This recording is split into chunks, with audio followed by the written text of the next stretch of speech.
اس کے بعد ہے مقدمہ۔ مقدمہ اس کی دو طرح تعریف کی جاتی ہے، یہاں پر جو مشہور اور جمہور کی تعریف ہے میں وہی عرض کرتا ہوں، آسان بھی ہے اور یاد کرنا بھی بہت سہل ہے۔ وہ ہے جزء الدلیل۔ مقدمہ کس کو کہتے ہیں؟ جزء الدلیل، یعنی دلیل کا جز۔ میں نے ابھی عرض کیا ہے کہ جو دلیل ہے وہ کیا ہے؟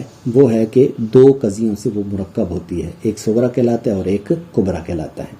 تو اب یہ جو صغرا ہے اور کبرا ہے، یہ دونوں کے دونوں مقدمات کہلاتے ہیں۔ صغرا مقدمہ اولا ہوا اور جو کبرا ہے یہ مقدمہ ثانیہ ہوا۔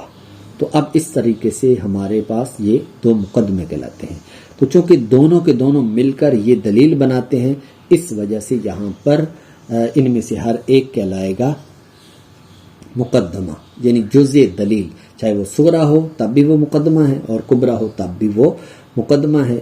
اور تعریف اس پر یوں صادق آئے گی کہ یہ ساری کی ساری دلیل ہے اور ان میں سے ایک مقدمہ یہ جزء دلیل کہلاتا ہے، معذرت جزء دلیل جو ہے وہ مقدمہ کہلاتا ہے۔